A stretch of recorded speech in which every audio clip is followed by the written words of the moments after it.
right, guys, welcome back to the Establish the Pass podcast, presented by Clutch Points. I'm your host, Blake Lovell. With me, as always, my co-host, Dillon Reagan. We're back here to look at the action from Week 7 in the NFL. We're recording this on Monday afternoon, so that high-scoring Patriots-Bears game yet to be played, Dillon. I gotta assume we're gonna have a high-scoring affair there. I say that in all kid, like, you know how this works. Like, people listen to this after the fact and they already know the score, but I'm gonna bet that's gonna be a lower-scoring game. But we're gonna talk about all the other action. And speaking of scoring, Dillon, there was some scoring done in a couple of these games this week, and we're gonna start with the one that we had as our game of the week, which was the Chiefs and the Niners. Chiefs win this one. If you were a 49ers fantasy defense holder like myself, I hope you benched them this week because Chiefs put up 44, win 44-23. Of course, the biggest news is not the reemergence of Juju Smith-Schuster, but it is the trade that sends Christian McCaffrey to the Niners. We saw him out there a little bit in this game, and again, fantasy-wise, if you're a Jeff Wilson fantasy owner like myself, congratulations.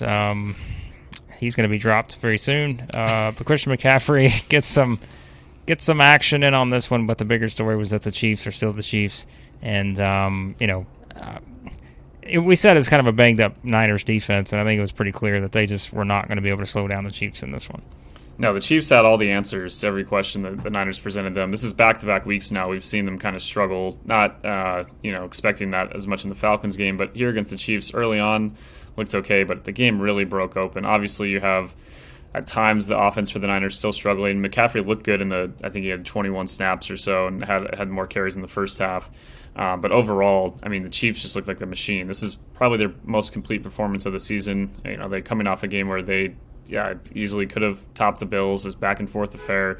Still impressive that their defense overall is brought to the table in terms of just being at least middle of the road, because the offense looks completely fine, as we've talked about for most of the season, but even more so in this one. I mean, this is looking at Football Outsiders numbers. They're putting this up, I think, as like their 7th highest DVOA performance in the last like 25 years. Like, you have games like the Bills wild card win over the Patriots last year that are ranked ahead of it, but it's with a handful of games of like just playing a premier defense and just making them look average, even though, as you mentioned, a lot of guys were out for the Niners still, and they are still going to figure out some issues with their secondary, and they did a good job of keeping Bosa even off, not able to like really commit to rushing constantly throughout the game, with a lot of misdirections, a lot of those jet sweeps to Mecole Hardman that had so much success. But overall, I mean, the Chiefs just looked like a machine, and not really a surprise given, with all the teams we've talked about this kind of theme the whole year. There's only so many teams that have really stood out above the pack. There's a lot of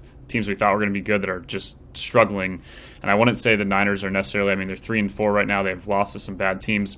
I guess you can include them in there, even though their defense, I believe, will bounce back and shouldn't look this bad week to week over the course of the season. But it's just more of a clear indication that the Chiefs, the Bills, and the Eagles, in my mind, right now at least, you can count the Cowboys, Giants maybe in there if you want a little bit, but they just seem like they're on a different kind of plane from the rest of the group, and even that mid-tier of teams that we still, over the course of the year could improve and be in contention. We look at the Niners last year; they were at this kind of similar point at the midpoint of the season before they went on their run and almost made the Super Bowl. So a lot of time for the Niners and a lot of these teams to improve, but at this point, man, the Chiefs are just a step ahead, and it was really clear throughout as this game played out, especially in the second half. Yeah, I think so. We'll see what happens with the Niners moving forward with Christian McCaffrey there added to the mix. His old team, we'll get to in a minute, seemed to still be okay without him. We'll see how long that lasts as well. All right, do our betting locks. Let's start with the Lions and the Cowboys. That was one of the betting locks. I think that was mine. I went with that. The Cowboys were 7-point favorites. It was a little dicey there for a minute, Dillon, yep. But they found a way to cover this one, 24-6. They beat the Lions, who fall to 1-5. So much for the Lions being able to, perhaps be better than we thought. They're struggling right now, as we know. And they turned it over 5 times, I think, in this one. Second half, all Cowboys, and I think it took a few minutes for them to get going. But once the Cowboys figured it out, Dak had a pretty. Not, a line that's going to necessarily just jump out at you, but it was a pretty efficient day for him. Tony Pollard, another nice day in terms of his rushing attack. Meanwhile, Jared Goff, a couple interceptions and, 2 lost fumbles. And, yeah, it just was not a great game for the Lions overall, although they had their chances. That fumble at the goal line for Jamal Williams was obviously a huge play and a momentum swing there for the Cowboys. But Dak's back, and the Cowboys get back on track here with a win. Yeah, Micah Parsons made an insane play on right before that fumble to keep, I forget what tight end was about to go in for the Lions for a touchdown, tackled him at the half-yard line. That's why they had to run that play. So, I mean, Micah, as we know, week in, week out, has been amazing for Dallas. But I think, to your point on this offense, Dak looked fine. I do think they'll, over the next few weeks, he'll probably improve and things will work out a little bit more in the passing game. I thought in the second half this was really about them just bowling the Lions up front. They're like, all right, we're not exactly putting up great drives here against a pretty bad Lions defense. What do we need to do? And they just made it simple. And like you mentioned, Tony Pollard and Zeke and that offensive line kind of just changed the entire tone. Obviously, that fumble, maybe it's a little different story if the Lions get in the end zone there, keep it a bit closer. But overall with Detroit, I mean, we looked at these two defenses the last couple games for them against the Patriots and Cowboys and said, all right, yes, they put up some points against the Eagles in week one. Week one's a little bit of an outlier. What are they going to do against these top-end defenses? And they have not passed the test, clearly. So it's disappointing for what our excitement for the Lions going into the season. Now they're sitting at 1-5. It feels very similar to last year. I still think they're on the right track in some ways, but they might need to figure some things out with the play calling after these two. Maybe it's just the Jared Goff and a little bit of the Patriots once again having Bill Belichick providing a blueprint to slow him down and how to confuse him and whatnot. But I mean, yeah, the Cowboys, I'd put them at this point right behind. Obviously they almost came back in that Eagles game a couple weeks ago. This defense is amazing. So if the offense can improve and it has still time to take off with Dak, they're right there too in the NFC conversation. I think it just played out, even though it wasn't pretty the entire time. To your point with the betting lock, it just felt like Dallas is in a different space right now with where the defense is, and sure enough, by the end of the game, just another amazing performance for them. They just keep stacking really great games, and I don't know exactly when the rematch with the Eagles is, but I figure that defense is going to be ready and not about to give up as many points early going. And with Dak in there, you worry a little bit with Cooper Rush. He played really well, but he did have some pretty bad turnovers in that Eagles game. You cut those out. And at least with this defense, you don't have to be perfect passing the ball. You can play a kind of a more 80s or old school kind of mentality of just meat and potatoes football, run the ball, and let your defense control things if you have to punt. Don't be worried because you know at the end of the day you're going to trust that group. And the Cowboys defense right now, probably right there with some of the best in the league that I'd want on my fantasy team or just as my actual defense in football. Yeah, I feel like that's going to be a theme here as we go through these next couple games because – talking about the Cowboys defense and what they've been able to do. Now, Dylan's betting lock was the Patriots, 7.5 against the Bears. So you are either cheering him on right now for his brilliance or you are laughing about the Bears, covering that. We'll see. We'll talk about that on the next episode. But to our upsets of the week, Dylan, and this has officially become a New York-centric podcast because we have been all in on the Giants and Jets recently, it seems. And I should have stayed there this time, Dylan, instead of going away from my New York Giants there, but you stayed there. I went with the Giants against the Broncos, which, like we said, by the time this game started, Dylan, I know this was not technically an upset, but we have to go with what we had when we recorded, which the Broncos were a 1-point favorite. We both picked the Jets. I don't think there was any surprise there in terms of this. I mean, if you're talking about what not only our upset picks, but if you want to talk about our betting lock of the week, anyone could have looked at this game and you could have set this over under at 30, and I would have said, I'll go all in on the under here because it winds up being 16-9. This is just this game was exactly what you thought it would be. In every way, I think, it really was. This was pretty much exactly what you would have expected with Russell Wilson out on a bad offense, and then the Jets just using their defense. Of course, again, the bigger news, of course, Hall out for the season now. Yeah. That's a huge blow to the Jets because we saw kind of what Breece Hall could do on the rushing attack. But I think at least, we've seen some good stuff from Michael Carter, too, in the past, so maybe that's something where he can kind of fill in there. But it's a big loss for this offense that still has yet to really get clicking, but their defense is good enough to obviously win games like this. Yeah, big performance from them. I mean, they gave up about 60 more yards than they actually gained. They forced a big turnover at one point, but overall, still, they took care of business against the team. As you mentioned, we've talked about the Broncos offense, and now you have Brett Rypien in there for Russ, and you don't expect much. And at times he looked okay early in the drives, but the Jets' defense really was the story of this one. Breece Hall did have that one exhilarating touchdown. Yeah, losing him, as much as I've liked Michael Carter coming out, and we talked about him a lot last year, I mean, Breece was just on a different level, given what he was, how he was playing. You really started, especially in this game, seeing his emergence, seeing what he can do the last few weeks. Just a really tough blow for a team that at 5-2 feels like they're right in the conversation. Schedule not going to be easy the whole way, but nonetheless, a team that has to have some confidence. Zach Wilson didn't look perfect again, but this is a Broncos defense that has been really good, and I can't imagine a group that we talked about the whole fan base for the Broncos, how frustrated they are and how they continue to be frustrated. But I mean, if you're on this defense, you're like, we are a championship level defense, and we are 2-5. So I mean, it's getting late early there in Denver, and now you have this game against the Jaguars in London, and if you lose that one, I know Ben Albright, who was a Broncos insider in Denver, has mentioned before, he's like, there's no way they would think about moving on from Hackett until after the year. But after this past week, he said anything's possible. So I don't know how I wouldn't. It might be a little quick to pull the plug, but yeah, and I know that he's giving up play calling duties, but I don't know if those are the only problems that this organization and that, especially on offense, has at this moment. So it's a game that if you're Denver, I mean, people were, even before that last drive, fans were leaving. They're only down 7, and the crowd was just like, we're not interested. They've kind of checked out. They're gonna have to earn that fan base's love and affection back, because they were so excited going into this year, and then now you're going to the games against the Jets where we feel like the Jets are going to beat you. Like that's the reality for the Denver Broncos right now, and sure enough, it played out that way. I think if they lose to the Jags this week, I think he will be fired. It's possible, I just don't know. I just think it's going to happen. It's crazy to think that 8 games in, but we said from the start, it seemed pretty clear to me that, I mean, think about the 2 wins the Broncos have this season. They beat the Texans 16-9. They beat the Niners 11-10. I mean, really think about that. It's just crazy.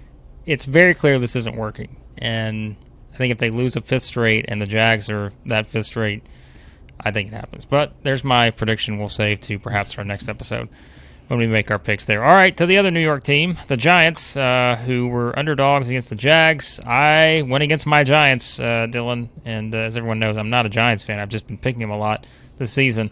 But I said, I don't know. I just think this maybe is that game where they slip up. But here they are, yet again, finding a way to get the victory. So both of us get our upset picks this week.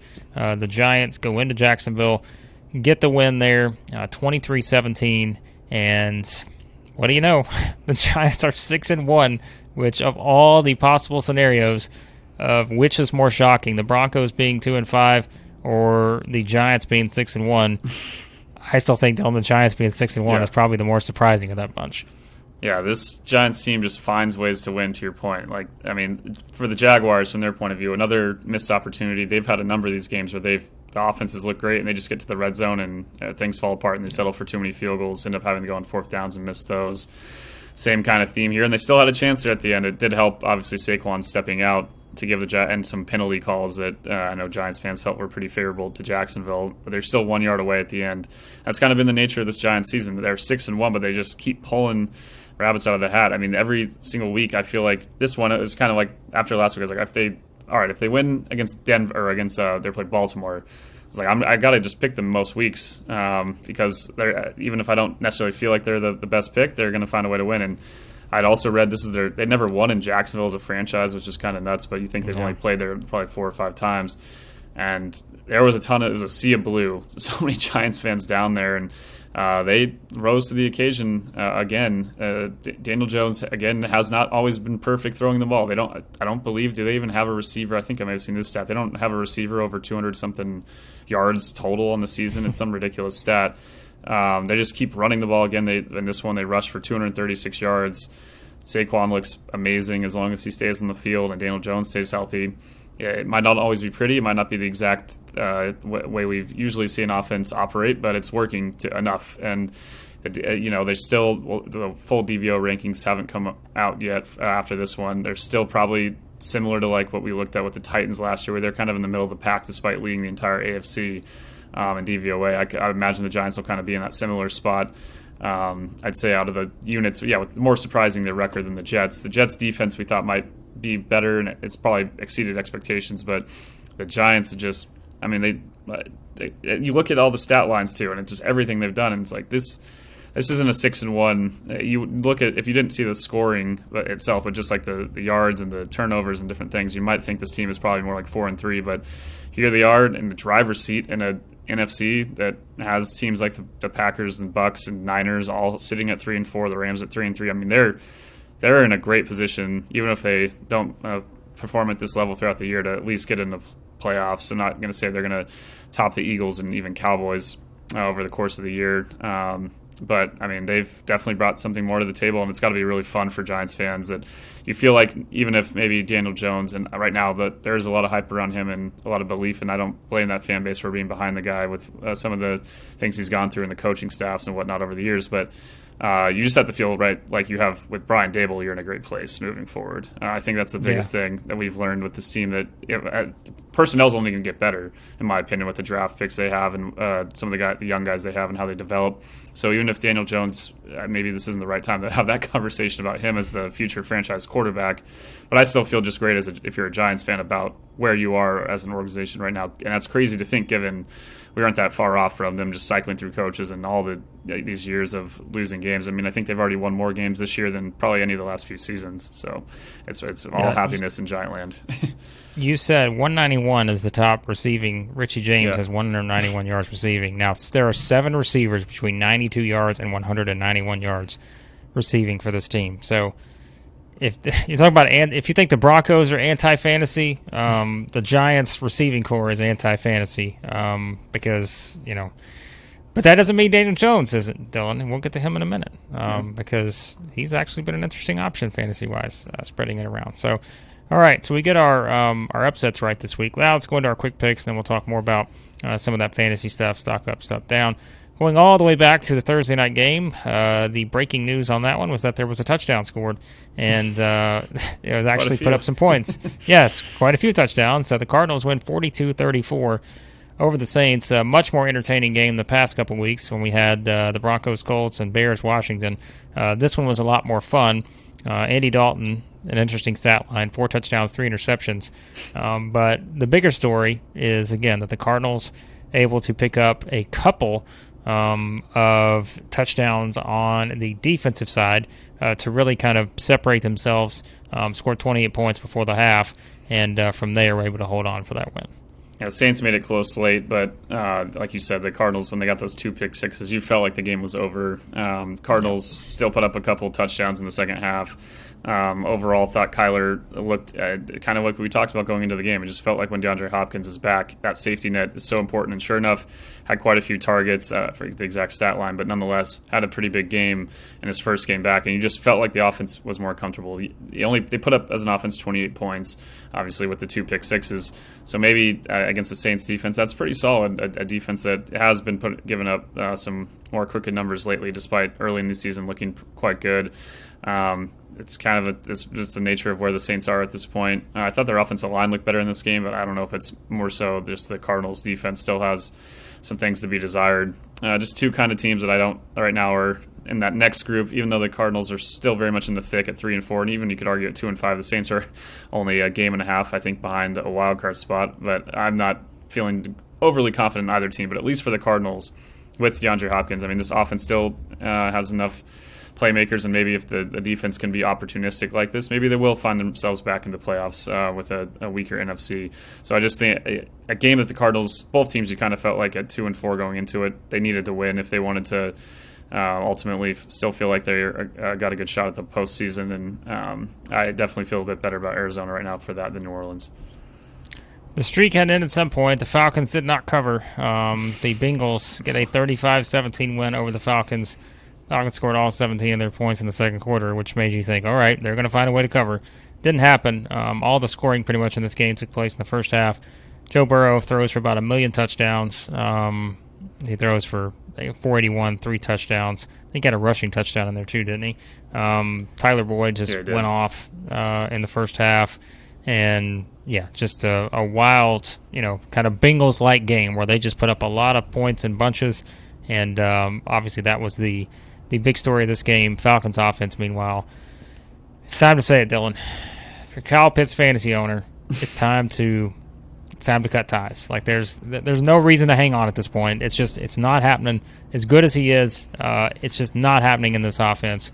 And 3 catches, 9 yards, 5 targets. And remember, they lost by 18 here. So they're playing catch up, and he still only had 5 targets in this offense. And this is not look, they've covered. We talked about they've kept it close, but I just think this offense is what it is, and there are clear limitations, and they just don't have.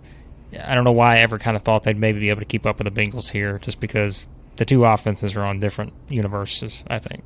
Yeah, the Bengals, this game is the kind of game we were, going into the season, all the hype of what they did last year. This felt a little more like some of the performances we saw in December and early January from this group. And, they spread things back out again, and it worked pretty well. They have when you have Tyler Boyd as your third receiver, and we've talked about this a lot, it just, for most teams, it's going to create mismatches. And they did a great job of having, they're able to really blend the deep passing game with a quick game that involves, for the most part, Burrow just throwing a ton of passes in under 2.5 seconds or so, getting the ball to these playmakers and letting them do things in the open field, but then taking the shots when they feel like they have the opportunities, and that trust between Jamar and him. Jamar Chase has a couple great plays in this game, but especially that first touchdown he scored on the right pylon that it feels like almost an impossible play to make, and the ball's thrown right in the right spot. His ball skills through contact deep down the field are up there with the best guys in the game. And just for the Bengals, had to feel so good because this offense has at times struggled this year, but still at 4-3. They're still tied with the Ravens. Yes, they lost that game barely to them earlier this season, but given how some of the issues they had in the early going, this is a team that feels probably, again, with a couple field goal losses and weird ways they lost the Steelers week 1, they probably feel like there could be a 5-2, 6-1 kind of team. And the defense still is solid, as you mentioned, with Atlanta's offense has, for a lot of the season, looked pretty good. Even thinking about what they just did last week to the Niners, but Mariota, not his best performance. Just overall, the Bengals defense caused a lot of havoc. The secondary was opportunistic as well, forcing some turnovers and making some big plays and just getting stops in third down, really a big key for them. So, yeah, the exact kind of win for the Bengals that they wanted going into this one. A perfect scenario. Now they get the Browns, Panthers, Steelers the next few weeks. They feel like they can probably stack some wins here if they just play to their potential. Yep, I think so too. So we'll see how that plays out there for the Bengals. All right, Colts and Titans. Titans win at 19-10. It's a game I thought would have a little more scoring than this. But the reason why I didn't is because of a move the Colts have made today as we're talking. Matt Ryan, seemingly, aside, he has an injury, but seems like Matt Ryan is done as the starting quarterback of the Colts, minus an injury to Sam Ehlinger there, who is officially going to get the start moving forward. Dylan, that tells me, I don't know what that tells me about the Colts moving forward. They're 3-3 now. Of course, they have the tie as well, but I just think this is a team that's been way more disappointing than I thought. I think I picked them to win the division, didn't I? Yeah, you probably did. It's not happening. And the Titans just were the better team in this game, and not as though the Titans looked perfect, but Derrick Henry did his usual, 128 yards on the ground there. But I don't know what the Titans' upside is, but it's clearly higher than the Colts right now. Yeah, kind of. We talked about this when the Titans started 0-2. They were probably one of the teams we were the least worried about just because of what Mike Vrabel's built and how they just always end up being in the mix, even if they're not a great team. And sure enough, they've reeled off 4 wins in a row now, including a couple over Indianapolis that, they've kind of had their number for a while now. And we talked about Derrick Henry looking more like his old self last week. That continued in this one. Not a pretty game. Obviously, Tannehill goes out for a little bit, comes back in. There's some rough moments for them. But, the defense I know we're worried about some of the injuries going into the year, and still aren't the unit that they had obviously last season, but they look fantastic in this one, forcing Matt Ryan in some bad throws. And I mean, Matt Ryan's been making those throws against most defenses. So yeah, from the Colts point of view, it's just you're kind of there, kind of a tough spot with this team in terms of where's this organization at. It's just it's the high point really of this whole. I know obviously things change quite a bit if Andrew Luck doesn't retire and if injuries going force him out of there. But you look at now this regime, and it's like, is the high point going to be the Phillip Rivers year in 2020 where they almost beat the Bills in the first round? It's like they felt like they had a much better team, and it's just clear that the defense, while solid, isn't a dominant group, and that was never really what you expected. But it's really the offense, where the offensive line hasn't been up to the standard that we expected when they became a top 5 offensive line really over the last few years. They're not even close to that right now. They still have some good playmakers, still with Pittman and Paris Campbell getting more into the mix this week, and quite a few targets for him, and that target share might be a regular thing moving forward. But man, it's just, I know that it's not going to be Matt Ryan. Maybe it'll be better with Ellinger, but geez, I don't really have any expectations for them. Whereas for the Titans, I'm like, at least if they're not, I don't trust them to beat the best teams in the AFC, but in the middle tier when they're facing and lower teams, like teams in their division, essentially, like I feel like they're probably the favorite right now to take that division back once again this year. Well, you speak of not worrying about the Titans. Well, it's officially time to worry about one team, and that is the Green Bay Packers, because the Commanders get a 23-21 win in D.C. over the Packers, who are now 3-4. And I mean, Dylan, this is one that I think we looked at and we were like, Packers got to win this one or else there's going to be some real concern. Well, they've lost 3 in a row now, and they've lost 3 in a row to the Giants, the Jets, and the Commanders, which, again, Giants and Jets have been surprising, but to lose this game with the Bills coming up next, which there's another story. I think the Packers are already double-digit underdogs in Buffalo. And their schedule, the back half of their schedule, is pretty tough. So this was a brutal loss for the Packers, but give some credit to Taylor Heineke, who seems like the guy just steps in and wins sometimes. Like, it's just, I don't know, you throw this guy into these scenarios and he finds a way. Brian Robinson had a good game. Terry McLaurin catches that touchdown pass. I mean, I know all the discussion is going to be about the Packers here, but hey, give the Commanders credit, I guess, for making the plays and winning it. So. Yeah, love Scary Terry. That guy, we've talked about it. He's our new Allen Robinson, which not that that's really panned out well for the Rams so far, but he's true. The new guy in terms of what could he do with a really top offense, and how valuable a weapon could he be. And yeah, he made that great touchdown catch over Jared Alexander, had a great game overall. Like you said with Heineke, make some throws and decisions, and they got really lucky with, I forget what there was a play that they blew dead that looked like it could have been a fumble 6 situation. So I mean, the Packers felt like that's a big missed opportunity, but to give Washington credit, despite some of the throws where Taylor thinks he can do it, and it's just, I love his confidence, and it does work out well. Like you said, a lot of times he has a puncher's chance. They had a puncher's chance. They could have easily beaten them in the playoffs, the Buccaneers, a couple of years ago when they won the Super Bowl. So it definitely looked better and was more fun than some of these weeks when Carson Wentz has been the signal caller there. But I think this game is as much about the Packers as or more so about the Packers, like you mentioned. A lot of the fallout in terms of just their offensive strategy. Some people, depending on any fan you ask, and if I know there was someone that was on the Cowboys beat that said they're trying to look up something on Mike McCarthy and just got pulled into Packers Twitter of all these people that are really down bad right now, looking back at the McCarthy days, and we know how that all kind of ended and how stagnant that offense became. But that's kind of what's happening. I mean, this is a fan base that expects a lot of things. They've won 13 games 3 years in a row. Now and in the first 3 years in the LaFleur era, now they'd have to win out to get back to 13 again. And we know that's probably not going to happen. The defense hasn't been perfect. They're still really struggling on the ground, and allows teams to kind of set things up, play action game. And then on offense, though, it's depending on who you ask, it's an issue with the offensive line, with the injuries, with the young receivers, with not giving enough carries to Aaron Jones, who looked fantastic in the few touches he got. You do feel like there are some missed opportunities. All sorts of people on NFL Twitter posting clips of the all 22 of just misread routes and different things where it's like, there's times where we think Aaron Rodgers is making some bad throws, but you look at the little deeper into what the defense is doing, and you're seeing that some of these younger receivers just aren't quite up to speed with some of the adjustments they need to make based on the coverage, and it has put them in a place where, I think the combined record, it was in Peter King's article, 15-36 last year between the Giants, Jets, and Commanders. Obviously, those teams, like you mentioned, especially the Giants and Jets, as we've talked about, are in a much better place this season. But nonetheless, I mean, that had to be a stretch of the schedule that you looked at as a Packers fan. And overall, the Packers, I think, projected going into the year, had one of the easier schedules. Now, I mean, you're not even overly worried about what happens in the division. The long way to go to see what goes on with the Vikings, and they're on a bye obviously this week, but they're sitting at 5-1. Can't really worry overly about that. You just need to figure out your own problems. Aaron Rodgers sounded pretty confident in their ability to overcome those things, and I still think over the course of the year they're a team that once you get to the playoffs, probably not one you want to face necessarily, but the panic button has been pushed for sure by that fan base, and I understand, along with the team I know we're going to talk about in a second. I mean, the Buccaneers and them, it's just both the teams at this point.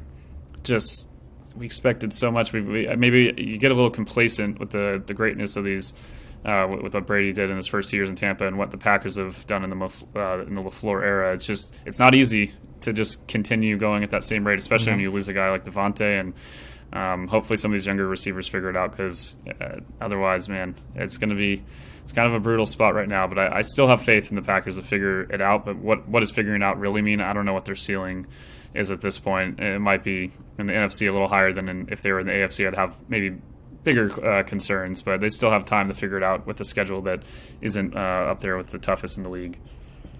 Well, that sound you hear is the panic button not going anywhere, because it's actually headed to Tampa, because the Panthers get a 21-3 win over the Bucs. The Bucs were 13-point favorites in this game, I think, Dylan, was what the number got to. When we did it, it was 11.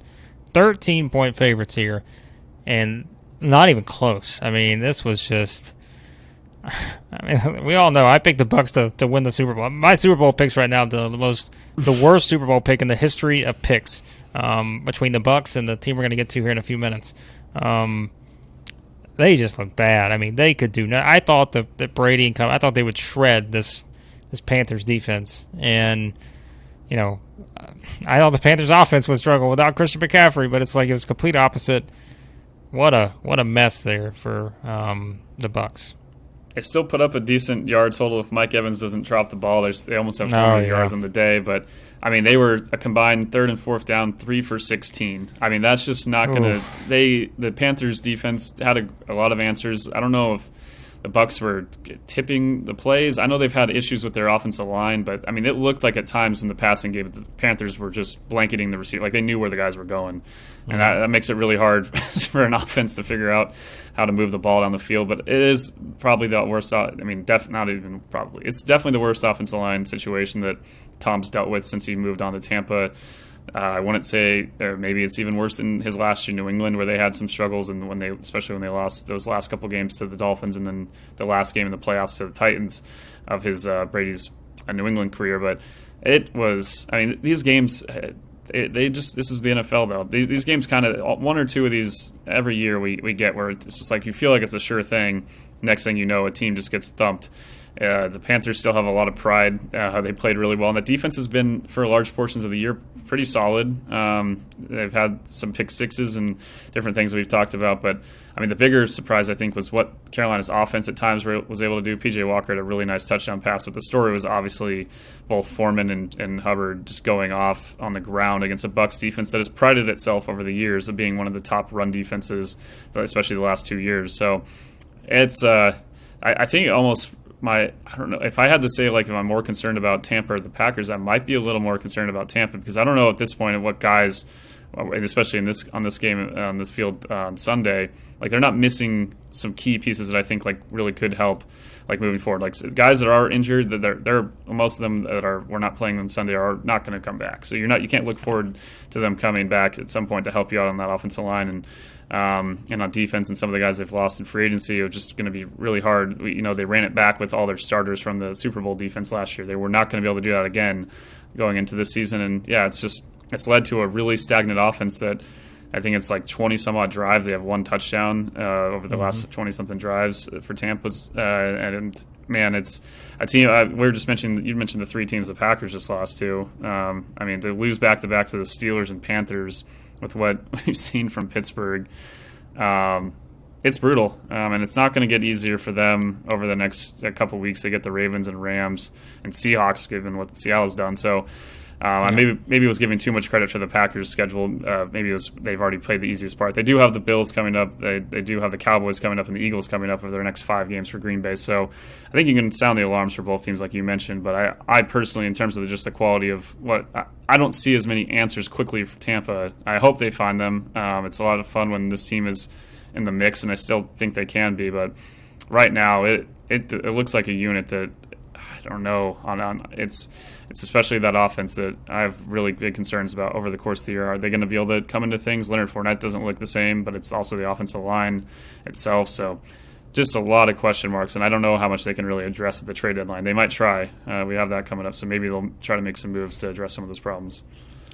Ravens 23, Browns 20. This was a pretty entertaining game. The Ravens, I think the Gus Edwards, kind of establishing himself now with, like we talked about with the Dobbins injury before, and able to give them a couple touchdowns. And I think just having that rushing attack outside of Lamar Jackson, who didn't have his best game for passing performance, only was 9 of 16, 120 yards. It was not his best game throwing, but to have Gus Edwards back clearly gave them a boost in the running game.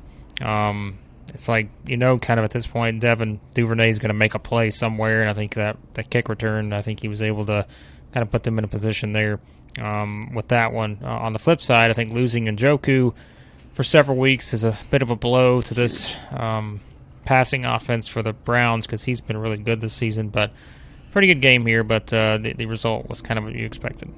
Yeah, it's kind of the theme of this Brown season. They now have 4 losses by 3 or less points, where you feel like it's definitely within reach to win. They have that pass interference call on Amari Cooper. It looked like he shoved off. Some fans might disagree and say that happens more often when it doesn't get called. And then they have the whole false start offsides debacle. But despite all that, you're still asking the kicker to make a 50-some-odd, 56-yard kick in a pressure situation. I know he hit that one early in the season to beat Carolina, but it's just kind of that they've struggled to finish, and it's tough because at times Brissett looks solid, that Nick Chubb looks great, offensive line solid, but things have not come together overall. And the defense, even when it has a better performance, there's still some moments where they're lacking, and the Ravens were able to sustain some drives and at least kind of shorten the game there in the second half to limit the Browns' chances. So a result that, like you said, was expected, but it didn't come in the way necessarily I thought it might. I thought Baltimore would have an easier time, and maybe a team that also they're like the new Vikings in terms of they always are playing these one-score games every week as it comes down right to the wire, and it's stressful for that fan base, and maybe they'll figure some things out. A big Thursday night game should be fun to watch between them and Tampa coming up for both teams in their direction this year, but it's still big for the Ravens to come away with the victory in a division where there's still a chance they split with the Bengals, and that division record ends up being the separating factor. So important to win this game for them, and for all the really close losses where we feel like they should have won. I mean, this one could have swung either way. It's probably deserving for Baltimore to find a way to get a victory, even when they're not at their best. And that's the thing about what the Ravens have put on the field. You don't feel like they've put their best effort as a whole unit together. Maybe another team that at the pass rush, maybe they have some things they can address at the trade deadline. But overall, I think still, it's compared to past years, maybe it's also the defense is getting better, maybe the scheme is getting better and catching up to the offenses overall across the league. But here we are almost in November. You feel like there's got to be a time when this offense clicks and isn't just efficient for one half or efficient here and there. Still feel like they have a capability to be a really good unit over the course of the year, whereas the Browns, they already, this is their easy part of the schedule. We talked about it going into the season. Now, at this point, I don't know what your direction is, or if you're looking for more ahead to next season already and just making sure Deshaun's in the best place possible when he comes back to kind of build blocks for next season, because the schedule gets a lot tougher for Cleveland, and it's rough because you feel like if little balls bounce a little bit differently, a few different things happen. This is a team that's at least at 4-3 and feels like they're right in the mix. Instead at 2-5 in the AFC, you might be toast. Yeah, I think so. You compare the two conferences, we kind of know which way you're leaning there. Raiders 38, Texans 20. The only thing I guess you take away from this game is that if you played Josh Jacobs in fantasy,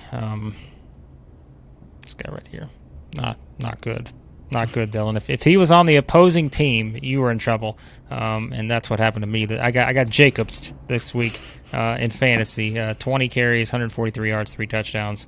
I think this game, the Raiders did what they had to do. Obviously, they scored 21 in the fourth quarter to win the game, but I still think it's pretty clear. I think the Raiders were going to find a way to win this one, and again, that fourth quarter was huge to catapult them to a victory here. Yeah, they took care of business in the second half. They started really slow, but they could afford to in this game against the Texans team that maybe even lacking more of a punch than they offered last season, it feels like, in the early going, given how they were able to compete with some of these teams that they played. I thought Derek Carr looked fine, not great, but nonetheless was able to get the offense moving, looked better on third down overall. But like you said, the story is Josh Jacobs. He's among high-volume running backs. He's got to be one of the better guys in terms of his average efficiency and his things that, I know he's had fumble issues in the past, but overall looking better there. Over expectation yards, all those kind of numbers are in his favor. He's having a fantastic season. Some discussion, I think Josina Anderson was tweeting about possible extension for him because I believe they declined his option before the year. Be interesting to see where that goes, but you do see how much it sets up the passing game when you're able to run the ball like that for any team, but especially with the Raiders and how they're currently constructed with an offensive line that has some deficiencies. You slow down that pass rush when you're able to run like that. So excited to see what they can continue to do. We talked about it after they started off really slow. We felt like they were a lot better than their record indicated. With some of the near close calls to the Cardinals and the loss to the Chiefs even. So I think the Raiders, it's 2-4 still tough going for a playoff spot. There's a long season left, but you do feel like they're starting to find something and click. And at least, you can only play who's in front of you. And the Texans, we always talk about the great teams really not demolishing always, but at least comfortably beating the weaker opponents they're supposed to beat in their schedule. And that's what the Raiders, even after a slow start, and ultimately did with this 18-point win. Well, panic button returns. The Chargers, next up in the panic button line here. The Seahawks, 37, Chargers 23. I wish Dylan now. You remember, I still got my upset pick right, but I was like, I think I'm going to pick the Seahawks. I didn't wind up doing it, but I should have because we could have seen it coming with this one, I think. Obviously, significant injury news on the Chargers side with J.C. Jackson. But, again, the story here is that this was a Chargers game. And I hate to say that, but this is what it was. Kenneth Walker, 168 yards on the ground, 2 touchdowns. I had a 74-yard score in there. It's just, I don't know what you say, man. It's just not happening for this Chargers team. And meanwhile, give the Seahawks all the credit in the world. Everyone spent the entire offseason talking about how no Russ. We said this could be one of the worst teams in the NFL. Man, they are 4-3 right now. They are currently the leader in the clubhouse in the NFC West. And it's just wild to think about how that's happened. And it doesn't feel like it's going to stop, at least for the offense. I still, overall, with this team, I don't know how far they can go because the defense, I still think it needs a more retooling and more time, as we knew with what some of the guys they let go and how they've worked on that unit. But the offense, I think it's sustainable. We're in the midpoint of the season almost, and Geno is putting up these kind of games routinely. He looks just ridiculously accurate in all parts of the field. The reads are great. The way that the running game's working, obviously Kenneth Walker with his best performance as a pro against a Charger defense that was built to try to address their issues with their run defense. And I know this is a team that has been struck again with the injury bug. You mentioned J.C. Jackson. They had Mike Williams go down. Already this year they lose two key pieces in Joey Bosa and Rashawn Slater. You have Corey Linsley that's been out with some issues with his knee and other things, and obviously Justin Herbert with the hit he took in week 2. So it's a snake-bitten team, but at the same time, that's kind of the risk when you have a team that is built with these pillar players that it's not the same as the Rams structure, but in terms of you have to have these guys on the field to succeed, and the other players are meant to complement them. Obviously, losing J.C. Jackson, like you mentioned, he already wasn't playing up to the the potential that we thought he might have going into the year finally gets back into looking a little more like himself, and then that happens. It's brutal, but I think the story, as much as the Chargers are disappointing, is like you said, it's about the Seahawks. It's about this offense. It's about offensive line that has taken. They look pretty determined to prove their doubters wrong, and obviously it's a whole group that has with what Geno's done with his coaching staff and everyone. So they're playing with house money right now. No one had expectations for this team outside of maybe that building and their fan base. But even for their fan base, I have to believe that they're playing beyond what they'd expected. If you're a Seattle fan, you're just enjoying the ride right now and feeling like maybe there is a chance that Geno is the guy, given, he really has been around for so long, but he hasn't only gotten so many opportunities. And like, how quickly was he going to make things work with those Jets teams early in his career? So instead of, a lot of players would have just kind of gotten comfortable maybe as being the backup and having that, that role being there and not really working on improving it. It really feels like Geno. We saw it in his limited stint last year after Russell Wilson got hurt. I was worried about the Rams' defense when he came in and looked like Peyton Manning at first, but maybe it wasn't so much about their deficiencies, more about his preparation and what he's become as a quarterback. I'm still mad that I didn't pick him up in fantasy at the right moment, because now it's like you can just start him. I think you might have mentioned this last week. You can just plug him in to start, and you feel good about it. You're not even thinking about it anymore. That's where the level he's at. Yeah. Hopefully DK's okay. I know they said some of the X-rays look fine on his injury, but and they get Lockett back. But yeah, this is an explosive team. That offense, no matter what the defense looks like, it's going to be fun to watch Seahawks games. There's probably going to be a lot of high-scoring affairs like this. And there's the Dolphins, who get a 16-10 win over the Steelers. This was an entertaining game in the first half. Second half, a little head-scratching, I think, at times for the Dolphins offensively, or actually on both sides offensively. But I think if you're watching it, the way Tua and company started that game, you're thinking, boy, they could put up some points here. But again, Dylan, I don't want to. I'm doing this podcast with you and not on the NFL sidelines for a reason. But some of the things I think NFL coaches just make it a little complicated sometimes, in my opinion. I thought the Dolphins did that a little bit in the second half of that game. But they get the win here, and again, Tua's back. Clearly this offense can get rolling, I think, when he's there, just because of what you have with Tyreek and Jalen Waddle. Mostert, I thought, looked pretty good in this game. He ran the ball very effectively. On the flip side, I think the Steelers are just going through the growing pains, right? Kenny Pickett, 3 interceptions. And this is what I think you're going to get with the Steelers team. The rest of the way is just you're going to have these ups and downs offensively. Their defense may be able to keep them in some of these games, but I just think you're going to struggle a bit offensively at times. Yeah, they had opportunities there at the end, and Kenny Pickett, not so unlike our friend that we were just talking about, Taylor Heineke, in terms of making throws that he thinks he can make that maybe he shouldn't, and that leads to some of these interceptions, and the Dolphins made him pay. It's an opportunity. We've talked about this defense that hasn't ranked insanely high over the course of the year so far, but they force a lot of turnovers. They bring a lot of pressure. They like to simulate pressure too and confuse guys by taking away some of the more intermediate routes, and it forced Pickett in a few cases to try to play a little bit of hero ball, and it ended up biting them, especially those last 2 interceptions where they had a chance to take the lead late. So, good adjustments by the Steelers defense in the second half. I do think Tua and the offense looked a little rusty over the course of the game. They had that great first drive, the opening script, where they get the touchdown on that little swing pass to Mostert. But overall, they settled for field goals. They moved the ball at times, but it wasn't just consistent drive to drive. So a few things missing here and there, but that has to be partially because Tua wasn't only not playing, he wasn't practicing the last few weeks. So I think they'll be fine. Just going to have to take a little time to retool there. But big for them to get this win, because they lost all those games in a row after the hot start. Started having a little bit of concerns. I still think the Dolphins are going to be a factor, because I do feel like if Tua's on the field not taking hits, as he talked about, trying to not go into contact like he did early in that game. Took another big hit, luckily not to the head so much. So limit those things. Like you said with Mostert, he looks solid. I think this offensive line and that running game and their attack there, I do trust that they'll figure things out. But like you said, getting a little too complicated, the decision to not kick that field goal late, some of the play calls even on the 4th down when they did go for it, just some concerning things, because yes, you want to be aggressive, but it is selective, especially when your defense is playing as well as they were. And I thought the Dolphins defense, mentioned the Steelers defense making adjustments. I thought the Dolphins defense as well, because the last 2 drives of the first half, Steelers were figuring some things out, getting some openings and finding a way to move the ball. Second half did not happen. They looked much better. So I feel pretty good about where Miami's at this point. And like you said, for the Steelers, it's just going to be growing pains. It's kind of the nature of it a lot of time. But I think it's good that Pickett's in there. They look like a team that has more of a direction when he's out there, even if it's not always pretty. I feel like these are necessary things for his development at this stage, and they're only going to have a learning experience playing a defense with as many varied looks as Miami's.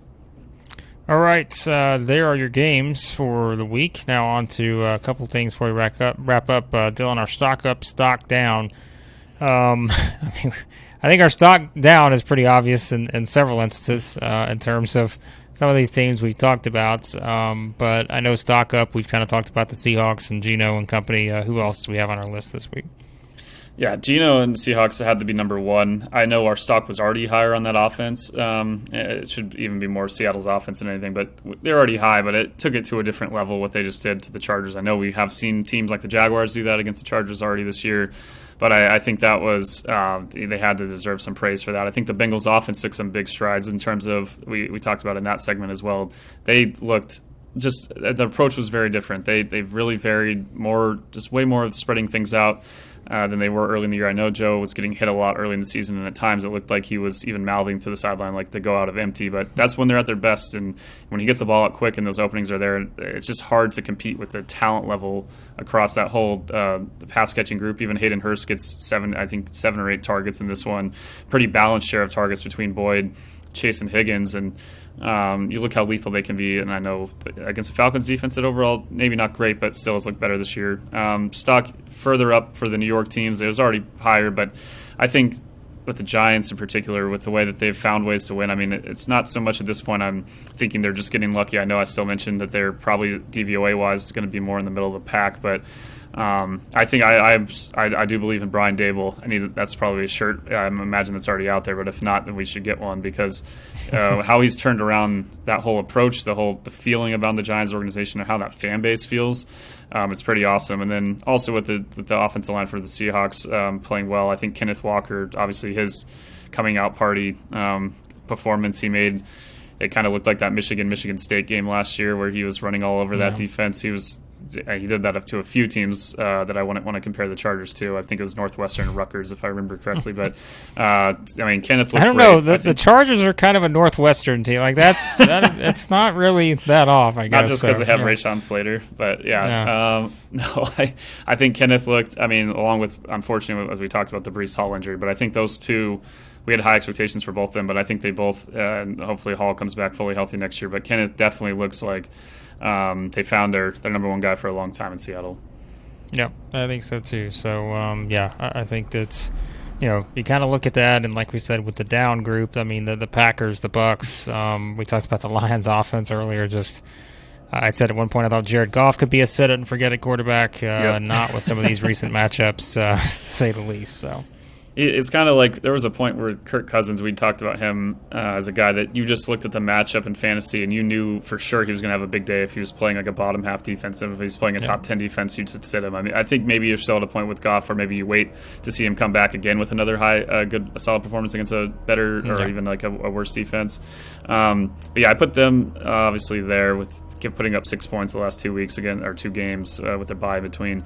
The Packers and Bucks, obviously, we already had the stock kind of a little bit lower with the way that Tampa had lost to the Steelers the week before, and the way the Packers had looked in that Jets game in particular. Even the Giants loss, you could have counted that as being a little bit of bad luck. But the way they got thoroughly, only putting up 10 points against the Jets and having some of the same special teams issues, they're already down. The stock was already down, but it's further down right now. They're going to have to earn our trust probably back for. I'm not going to be putting either of those teams in the betting locks for a while. I know I early in the season had them a few times and hasn't worked out. And even I put the 49. I wrote down the 49ers defense a little bit. I wouldn't say that they're going to. I think they'll bounce back fine, but it is now back-to-back games where you're starting to see. And I know it's injury based, and but some of these guys aren't coming back like Mosley. So. It's just a team that I still feel really good about. The Niners I did pick them to win the division over the Rams here. Obviously, Seattle right now in first place, but I still just have concerns a bit about, not so much when they play the Rams again next week. They'll probably find a way to have another great performance in that one with the matchup and how they've gone over the course. But over the course of the year, this is the first good team they've lost to. I mean, they've gotten beat up by some pretty bad or lost some games to teams like Denver, teams like obviously we've been impressed with what the Falcons did going back. They lost to the Bears in week 1. So I mean, those have been some close losses, but you're sitting at 3-4 feeling like, all right, the offense maybe is going to figure some things out as they get healthier and with the openings and as McCaffrey gets the playbook down. I think that offense could take off. Now the question, it was like early in the year, it was flipped to like where the Niners defense was going to carry this team. Now I maybe have a few more questions. Maybe I'm overreacting to just the Chiefs' performance as one that, again, we mentioned was one of the best DVOA offensive games of the last 20 some odd years. But I still think the Niners defense maybe just has a few more cracks, mostly injury-based. I don't think this is any indictment on the individuals they have in D'Amico Ryans. I wonder if they can overcome those, and if maybe as much as McCaffrey could end up being an absolute superstar in this offense, you wonder if maybe if they were going to address some things, maybe the offensive line and some of the issues on their defense might have been where you may have thought to spend that draft capital instead. Yeah, we'll see. I think they're an interesting team moving forward. Obviously have the potential to get where they want to go, but we'll see if the injuries maybe hold them back a little bit there. All right, let's look quickly at our fantasy waiver wire pickups for the week. For me, Dylan, I think Gus Edwards is right there near the top. Certainly an option. I think Dante Foreman, another one, is good. The only issue I have with that maybe is seeing what that split looks like for the Panthers moving forward with Foreman and Hubbard, but I think both are good options if you want to look at them. Algier scored a touchdown for the Falcons, another good option. Beyond that, I don't know. It's not a great waiver wire week, but again, your teams are kind of set at this point in the season. Yeah, I think it's more figuring out guys to fill in for bye weeks. Hopefully, you don't have half your team out like I did with a lot of Vikings and Eagles players this past week, but. Like you said, with Foreman and Hubbard, figuring out who's going to get the lion's share of those carries, I still think there could be some value there because it's a team that's going to have to run the ball to be successful. We've seen at times the passing game has had its own issues. So, and if also with Algier, as long as Patterson's out, I would consider him depending on if you have a guy on a bye week and you need to fill in at running back or in your flex, especially in standard leagues. I don't know if he had any targets receiving wise, but he was a starting back and looked pretty solid. And you mentioned Gus Edwards earlier and how good he looked, and we'll see what happens over the course of the year with him and Drake. But I think definitely an option there. I mentioned Khalil Herbert in here just because his ownership has dropped below 50%. I know right now with David Montgomery and that offense overall struggling so much, it's tough to have him, but I would still keep him around because we've seen Montgomery with his usage rate get banged up a little bit. I still think Herbert's going to have an opportunity there.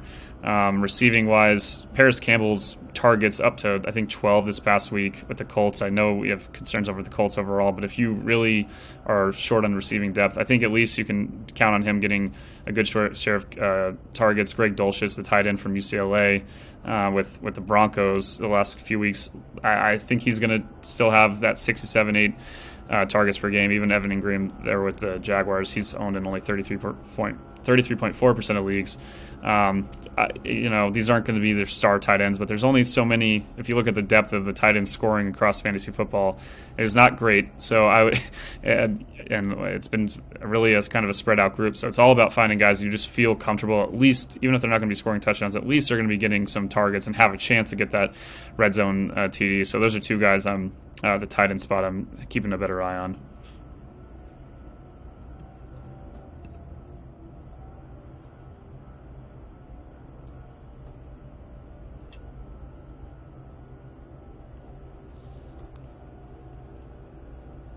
Action in Week 7, Dylan. Of course, a lot of stuff going up over Clutch Points, so let everybody know where they can find all that.